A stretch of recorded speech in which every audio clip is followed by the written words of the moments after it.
Bonjour à toutes et tous et bienvenue sur AP Photographie. Pour ce troisième volet des tutoriels sur la retouche de peau, nous allons voir ensemble le Dodge and Burn. Donc nous avons déjà vu dans un premier épisode l'outil correcteur qui nous a permis de nettoyer la peau, d'enlever les impuretés, les boutons, les rougeurs. Dans le deuxième épisode, nous avons vu ensemble la split frequency ou séparation de fréquences qui nous a permis de donner à la peau un aspect absolument net et parfait. Dans ce troisième volet concernant donc le Dodge and Burn, nous allons apprendre ensemble à donner du relief au visage, à donner de la puissance au regard. Cette technique-là peut s'appliquer à absolument tous les domaines photo, la macrophotographie, le portrait, le paysage, le packshot, bref, tous les domaines photographiques sont concernés. Ça va tout simplement permettre de rehausser les ombres et les lumières. Donc dans l'épisode du jour, nous allons voir comment appliquer cette technique-là au portrait de Lucie qu'on a commencé sur les deux premiers tutoriels. A tout de suite. Bien, nous voici donc pour la suite de ce troisième épisode, ici donc pour le Dodge and Burn. Alors dans un premier temps, on va créer un calque à plat sur l'image, ce qui va permettre d'avoir une version propre de l'image sur laquelle on va pouvoir travailler par la suite. Donc avec la combinaison de touches Command Alt Shift et E, donc ici pour un calque à plat ou Ctrl Alt Shift pour les utilisateurs Windows. Par-dessus ce premier donc, calque à plat, nous allons créer un calque vide avec Command Shift et N. Donc, voilà. Et que l'on va remplir à 50% de gris. Alors pour cette combinaison de touches là, ce sera donc Shift Backspace, Shift retour arrière. Et ici donc vous avez possibilité de remplir votre calque avec différentes choses, donc 50% de gris, blanc, noir, motif, couleur d'arrière-plan, couleur de premier plan. Donc pour nous ce seront donc 50% de gris, ce qui va avoir la particularité d'être un gris neutre et par conséquent d'être réactif si vous passez une couleur dessus qui sera plus claire ou plus foncée. Donc sachant aussi que sur le Dodge and Burn, il existe de nombreuses méthodes, mais vraiment nombreuses méthodes. J'en utilise une en particulier qui est celle-ci. Vous aurez la possibilité d'en voir d'autres. J'essaierai de prendre le temps de vous en montrer d'autres également pour vous laisser le choix. Donc au niveau du mode de fusion, on bascule en lumière tamisée. Donc ici on a bien un calque qui n'agit absolument pas, mais qui en revanche va nous permettre de mettre en place cette magie qu'est le Dodge and Burn. Donc, l'outil pinceau, juste ici, avec la touche B. Un flux, comme vous pouvez le voir ici, qui est à 10%. Alors pour la couleur blanche, juste là. Donc, couleur blanche. Et une deuxième couleur d'arrière-plan qui, elle, sera le fameux gris neutre, qui nous permettra de peindre de la même couleur que celle que l'on a choisie pour notre calque, et donc de revenir à un gris neutre, donc à une couleur neutre. Ici, donc les valeurs sont de 80, 80, 80. Je vous conseille de passer par ces valeurs alphanumériques là pour éviter d'avoir à être à tâtons pour retrouver le même gris. Donc, avec notre pinceau, donc ici, donc l'épaisseur, c'est vous qui allez la changer en fonction de la zone que vous allez retoucher. La dureté est bien évidemment de 0% pour éviter d'avoir une version brutale de la retouche. Donc, dans l'esprit du Dodge and Burn, ce que l'on va faire pour vous montrer un petit peu de quoi il en retourne, avec ici donc un calque à plat.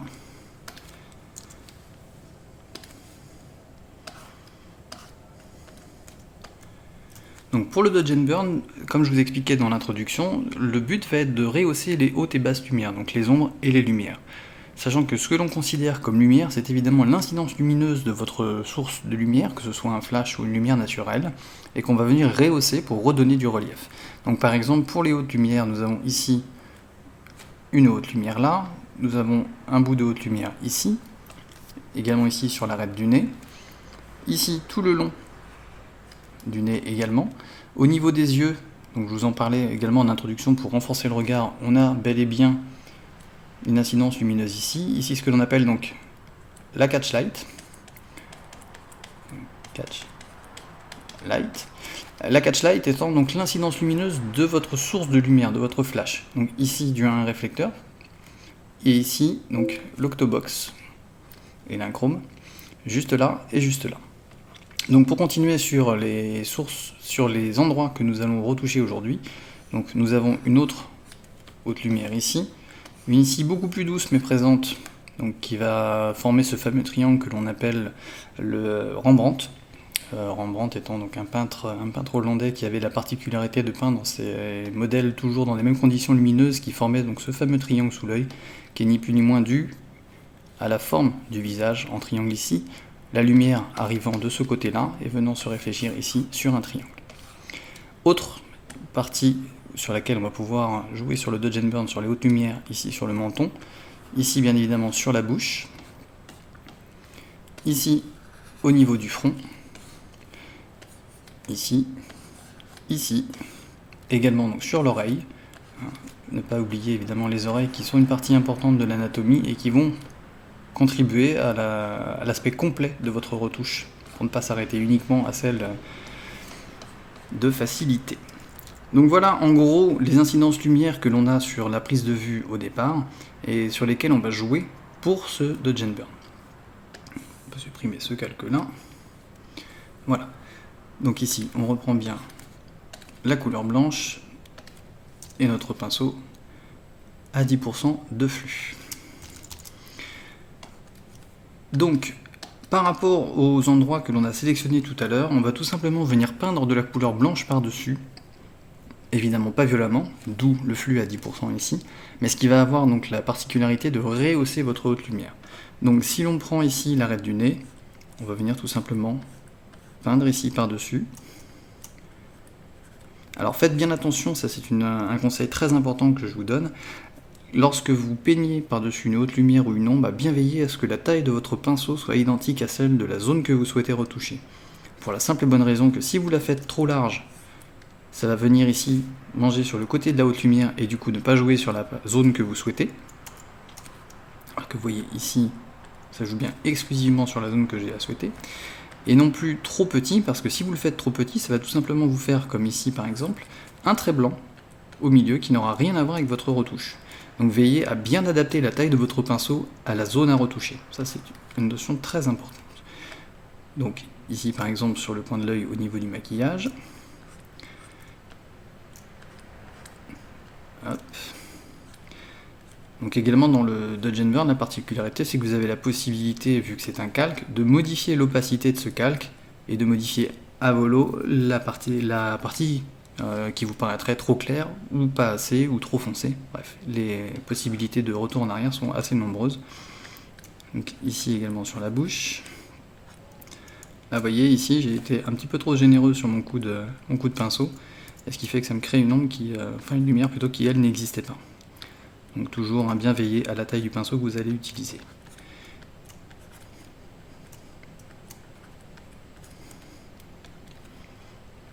Alors je vais vous montrer dans un tout petit instant donc, le premier résultat de ce début de retouche.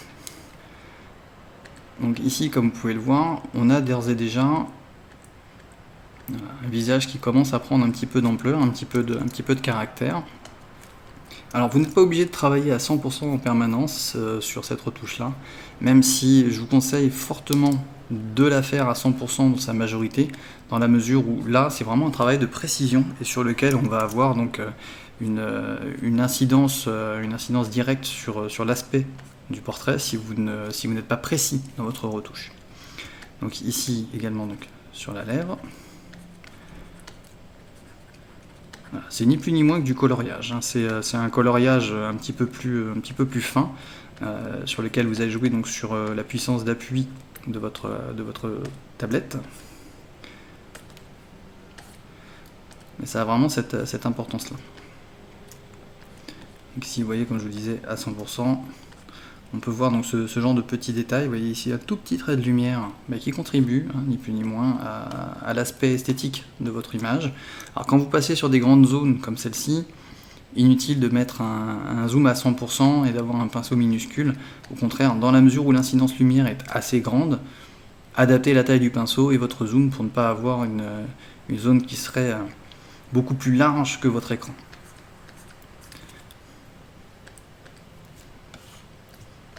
Donc pour ici, pareil, allez-y vraiment avec douceur, rien ne presse, hein, il n'y a pas de deadline à respecter, il n'y a pas ce genre de choses, donc vraiment prenez votre temps, c'est très très important.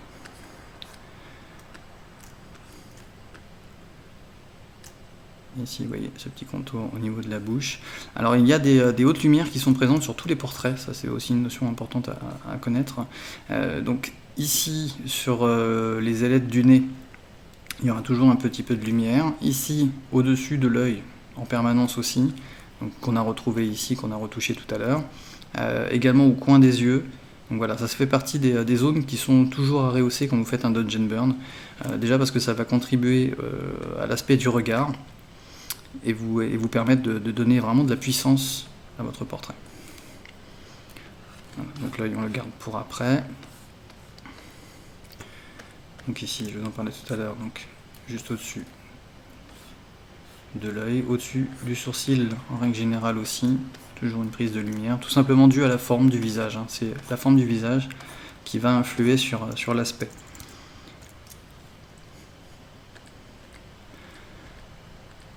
Vous voyez déjà que le portrait commence à ressortir davantage. Donc si, par exemple, là je vois sur l'ailette du nez, juste là, que mon dodge and burn est un petit peu trop appuyé, donc avec la touche X, ça me permet de basculer ici entre le blanc et le gris, donc je bascule en gris, et je vais repeindre en gris tout simplement par-dessus la zone qui est trop forte, pour l'estomper un petit peu. Voilà, elle est un tout petit peu moins visible, et du coup beaucoup plus adapté à ce que je souhaite. Donc ici l'oreille, je vous en parlais tout à l'heure, donc pensez bien à repasser ici sur le blanc avec la touche X comme tout à l'heure.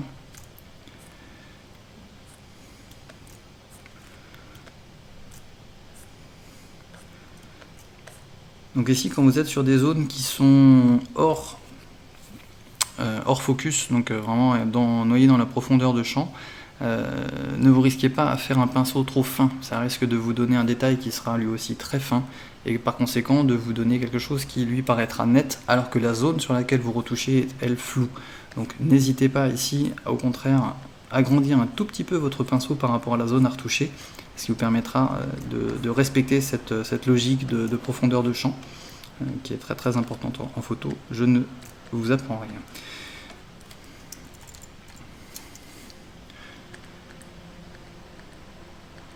Voilà, donc ici un visage qui déjà est beaucoup plus lumineux.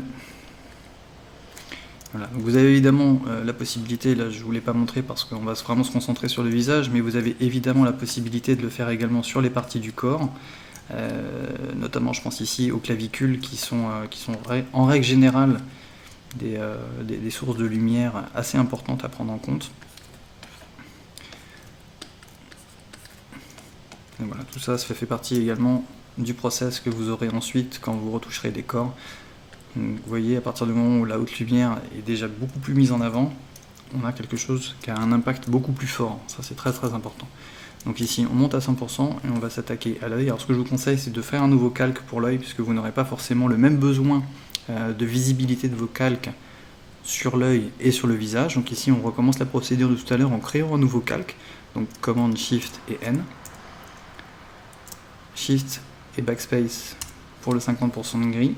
Et on reprend donc la lumière tamisée. Et ici on va venir s'occuper de l'œil. Alors pour l'œil il y a différentes manières de procéder. Soit vous pouvez faire une grande zone claire qui va vous permettre d'éclaircir en globalité le dessous de l'œil. On va faire cette méthode ici. Ce qui donne déjà de l'impact au regard, vous voyez la différence, appuyé ou non. Après, ce que vous avez également la possibilité de faire,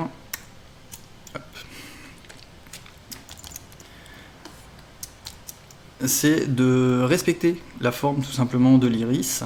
Donc ici, vous le voyez, il y a des sortes de petits filaments qui viennent décorer le contour de l'œil. Donc vous pouvez évidemment appuyer ces filaments de manière isolée, vraiment un par un. Ça aura la particularité de vous permettre de conserver cet aspect détaillé qu'a l'œil, quitte à avoir du piqué sur votre objectif, autant le conserver. Donc vous voyez ici, on a toujours cet aspect détaillé. Alors évidemment, quand on zoome à 100% dessus, ça fait tout simplement des traits. En revanche, quand vous êtes sur la vue globale du portrait, c'est déjà beaucoup plus détaillé. Donc même chose ici, on va tout simplement dessiner des petits traits pour rehausser la luminosité sur cet œil. Voilà. Donc pour éviter d'avoir des traits qui soient trop fins et trop précis, et ce qui du coup fait vraiment fake, fait vraiment faux sur votre image, vous avez la possibilité évidemment de faire un flou gaussien léger sur ces traits-là pour les estomper. Donc par le menu filtre, flou et flou gaussien. Donc ici, vous voyez, il suffit tout simplement de faire un flou assez faible, hop, aux alentours de 3, ça devrait suffire. Voilà, donc là vous voyez, on garde bien cette notion détaillée de l'œil, sans pour autant toucher au travail d'appui de la haute lumière, ce qui lui va tout simplement vous permettre de donner de la puissance au regard.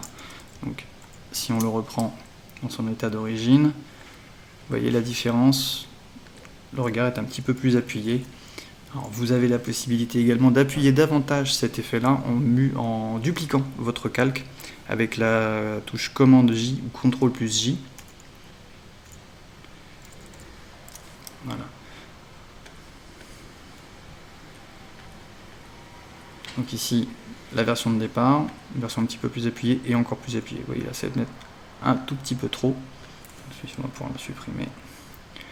Celui-là, en revanche, vient bien redonner un bel aspect au regard.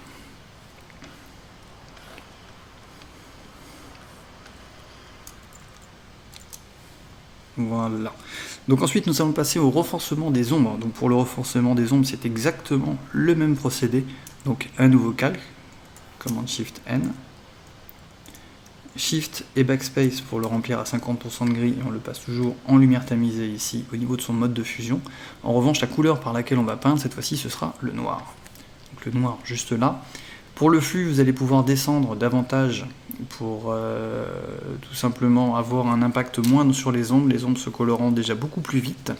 Donc pour les ombres, je passe généralement à 3-4%.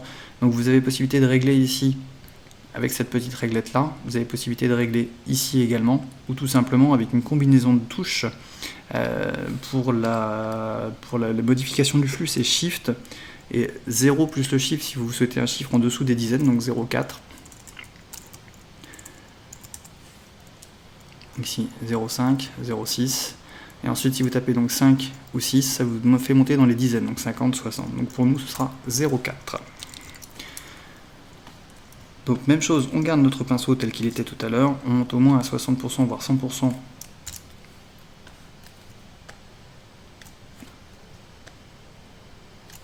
pour l'apparition des pixels.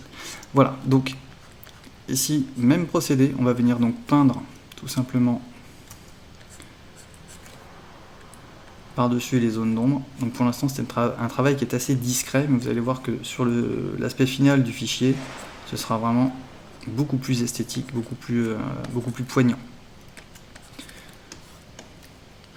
Donc ici, bien prendre soin du contour des yeux, ça c'est un des détails très très importants, ça va vous permettre de vraiment donner de la densité au regard.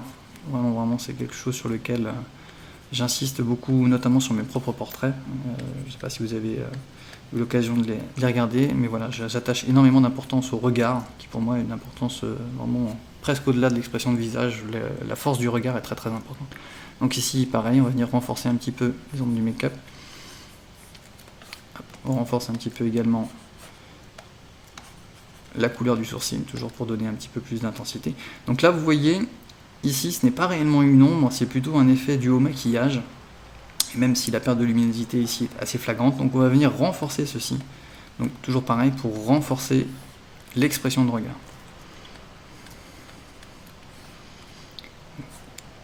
Ici.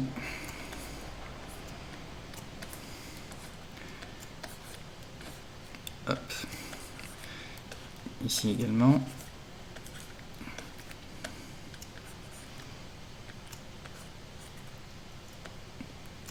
Les trous de nez, ça a aussi son importance. Ça fait partie du visage et ça contribue également à l'expression du visage.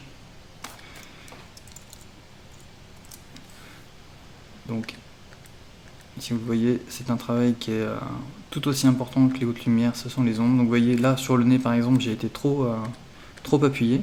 Donc même chose que tout à l'heure, ici avec la touche X, on bascule en gris à 50% et on va venir peindre par-dessus pour estomper cet effet qui n'est pas forcément gracieux. Voilà. Donc on rebascule sur le noir et on continue notre travail.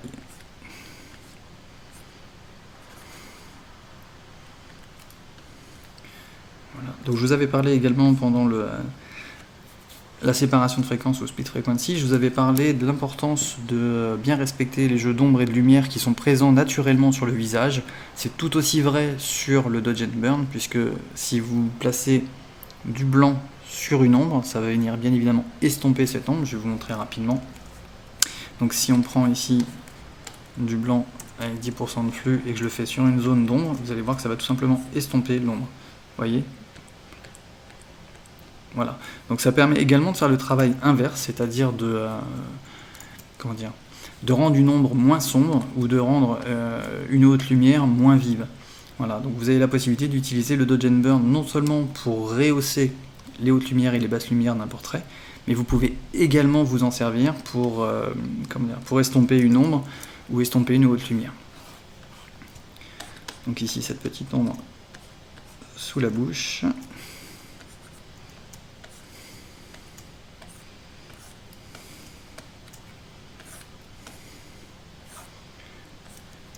Voilà, donc cette ombre-là que vous avez sous la mâchoire est une ombre qui est assez importante dans la forme d'un visage, c'est-à-dire que c'est ce qui va venir définir les pommettes, si elles sont saillantes ou non. Ça va tout simplement être cette ombre-là. Donc quand vous avez une lumière tombante comme ici, puisqu'on a donc un éclairage tombant, puisque la softbox était inclinée à, je pense, aux alentours des 45 degrés pour le Rembrandt, ça va tout simplement vous donner donc une lumière assez présente ici sur le dessus de la pommette, en revanche une ombre assez marquée sur le dessous de la pommette. Donc ça va permettre de vraiment renforcer le côté saillant du visage, et il ne faut pas hésiter à jouer dessus. Alors pas trop non plus, parce que si vous jouez trop dessus, ça risque encore une fois de déformer le visage, mais en revanche ça vous permet de donner une très jolie forme à un visage qui déjà a une bonne nature de base.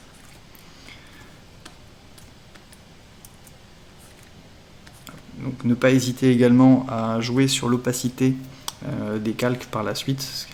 Je vous en parlais tout à l'heure, ça vous permet tout simplement d'appuyer ou non un effet. Donc ici, toujours pour l'exemple, on va venir renforcer donc, les ombres et lumières qui sont présents autour du visage. Donc pareil, si vous faites un shoot notamment fitness ou sur des personnes qui ont vraiment une musculature marquée, ou vous souhaitez marquer une musculature davantage, le Dodge and Burn c'est vraiment l'outil idéal puisque ça va vous permettre de renforcer l'aspect musculaire. Je pense notamment aux abdos, aux dorsaux, aux pectoraux, etc., etc. Tout ce qui va venir créer des ombres et des lumières, vous allez pouvoir le renforcer avec le Dodge and Burn. Donc ça c'est là pour ça aussi. Donc voilà, là la partie renforcement des ombres est également terminée. Voilà, cet épisode est à présent terminé, donc 3e épisode de la série sur la retouche de peau. J'espère que son contenu vous aura plu et va vous servir. D'ailleurs, si vous avez effectué des retouches sur vos propres portraits ou sur d'autres images à l'aide de ces tutoriels, ça m'intéresserait beaucoup de voir à quoi ressemblent donc, les résultats de mon apprentissage. Donc si vous avez l'opportunité de le faire, postez-les sur mon mur Facebook en mettant en avant-après de la photo brute de capteur jusqu'à la retouche finale. Ça m'intéresserait beaucoup de voir si effectivement mes explications sont claires et comprises. Également, si vous avez des remarques, des suggestions, des critiques constructives sur cette vidéo ou sur cette série de vidéos, n'hésitez pas à les poster dans les commentaires sous la vidéo elle-même. Et bien évidemment, je reste à votre disposition si vous avez des suggestions quant au thème des épisodes à venir. D'ailleurs, dans les prochains épisodes, nous verrons également la colorimétrie, le passage en noir et blanc, l'utilisation des courbes. Il y a beaucoup d'épisodes à voir ensemble. Également, j'essaierai dès la rentrée de réaliser des épisodes sur la prise de vue et l'utilisation notamment des flashs avec mes flashs Elinchrom. Si vous avez des suggestions également sur l'utilisation des flashs, n'hésitez surtout pas à me solliciter et à me faire parvenir vos suggestions. Voilà, donc c'est à peu près tout pour aujourd'hui. Je vous souhaite à toutes et tous une excellente fin d'été avant cette rentrée qui s'annonce donc chargée. J'essaierai quant à moi d'enregistrer 1 ou 2 épisodes avant de partir en vacances de manière à les publier pendant mes vacances ou juste en rentrant. Et la reprise des enregistrements se fera quant à elle à la rentrée. Voilà, je vous souhaite à toutes et tous d'excellentes vacances et vous dis à très bientôt.